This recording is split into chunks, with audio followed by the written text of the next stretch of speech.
Hello guys, welcome back to our channel. நான் தான் உங்கள் வெறும் நாம் இன்னைக்கு இதில் பார்க்க போகிறது இப்போ ஜியோ சினிமாவில் தமிழ் டப்பிங்கோட ஸ்ட்ரீம் ஆகிட்டு இருக்க ஒரு ஹிந்தி ட்ராமா தான் கேடட்ஸ்.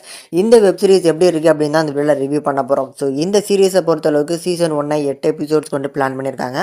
ஒவ்வொரு எபிசோட்ஸும் 35 மினிட்ஸ் டூரேஷன் தான் ரன் ஆகுது. ஸோ ஒரு குயிக் வாட்சபிள் தான், கண்டிப்பாக ட்ரை பண்ணி பார்க்கலாம். இந்த சீரிஸோட கதை என்ன அப்படிங்கிறத ஃபஸ்ட்டு பார்த்துருவோம். கரெக்டாக 1997 ஒரு ஆர்மி சோல்ஜர்ஸ்க்கான ட்ரைனிங்க்கு அட்டன் பண்ண வர 16 வயசு 4 பசங்களோட வாழ்க்கை எப்படி இருந்துச்சு, அப்படி ஏஎஃப்ஐல ஒரு நார்மலான கேரக்டா உள்ள வரவங்க என்ன மாதிரியான கோல்மால் பண்றாங்க, அதுல யார்கிட்டலாம் மாட்டுறாங்க, இப்படி ஒவ்வொருத்தருக்கிட்டையும் பார்த்தீங்கன்னா பனிஷ்மெண்ட் வாங்கி வாங்கி வாங்கி ஒரு சூப்பர் சோல்ஜராக, அதாவது ஒரு நல்ல ஒரு மதிப்புக்குரிய ஒரு சோல்ஜர்ஸாக ஆகுறாங்க அப்படிங்கிற இவங்களோட வாழ்க்கை பயணம் எப்படி இருந்துச்சுன்னா இந்த 8 எபிசோட்ஸிலும் ரொம்ப அழகாக காமிச்சிருப்பாங்கன்னே சொல்லலாம். அதில் இவங்க இந்த சோல்ஜர்ஸை உருவாக்குற ஒரு கம்பெனி அப்படிங்கிற மாதிரி டைட்டில் கொடுத்து அதில் கருடா கம்பெனியில் சேர்ற இந்த 4 பேரோட வாழ்க்கை எப்படி இருந்துச்சு அப்படிங்கிறத ரொம்ப நீட்டாக காமிச்சிருந்தாங்க. எனக்கு ரொம்ப பர்சனலாக பிடிச்சிருந்தது. ஆனால் இந்த சீரீஸ் பார்த்திங்கன்னா என்கேஜிங்கான ஒரு எபிசோட், கொஞ்சம் விறுவிறுப்பாக போகிற எபிசோட், அந்த மாதிரி எதிர்பார்க்கக்கூடிய ஆடியன்ஸுக்கு கண்டிப்பாக செட் ஆகாது. கொஞ்சம் பொறுமையாக உட்காந்து பார்க்கக்கூடிய ஒரு கெப்பாசிட்டி இருந்துச்சு அப்படின்னா கண்டிப்பாக ட்ரை பண்ணி பார்க்கலாம். நம்ம தமிழில் கூட இந்த போலீஸ் ட்ரைனிங்கை வச்சு டானாக்காரன் அப்படிங்கிற ஒரு படம் வந்துச்சு.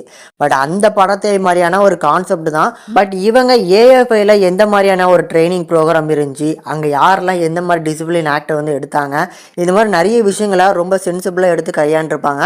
பட் அதில் இருக்கக்கூடிய ஸ்க்ரீன் பிளே வேற லெவலில் இருக்கும். ஸோ அந்த 2 மணி நேரம் படத்துக்குள்ளே எந்த அளவுக்கு ஒரு என்கேஜிங்கான ஸ்க்ரீன் பிளே வைக்க முடியுமோ டானாக்காரனில் வச்சுருப்பாங்க. இது கொஞ்சம் ஒரு ஸ்லோ பேண்ட் தான்.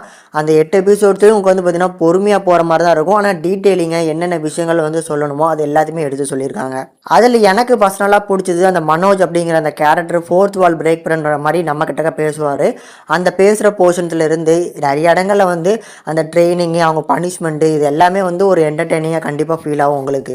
இப்படி ஓவராலாக ஒரு ஆர்மி சோல்ஜர்ஸுக்கான ட்ரைனிங் எப்படி இருந்துச்சு, ஒரு நார்மலான சோல்ஜர்ஸாக உள்ளே வரவங்க எப்படி பார்த்தீங்கன்னா ஒரு நல்ல மதிப்புக்குள்ளே ஒரு சோல்ஜர்ஸ் ஆகுறாங்க அப்படிங்கிறத கண்டிப்பாக இந்த சீரிஸ் மூலமாக நீங்கள் பார்த்து தெரிஞ்சுக்கலாம். அதனால் இந்த ஆர்மி சோல்ஜர்ஸ், ஆர்மி லவ்வர்ஸ் அப்படின்னா கண்டிப்பாக ட்ரை பண்ணி பாருங்கள், உங்களுக்கு பிடிக்கும் நம்புகிறேன். இந்த சீரிஸோட தமிழ் டப்பிங்கும் நல்லா இருக்குது. சீரியஸாக ஃபேமிலியோட பார்க்கலாம். இந்த சீரிஸுக்கு நம்ம சேனல் இந்த ரேட்டிங்கை பார்க்கும்போது 5க்கு 3.4 வரைக்கும் ரேஷியோ கொடுத்துருக்கோம்.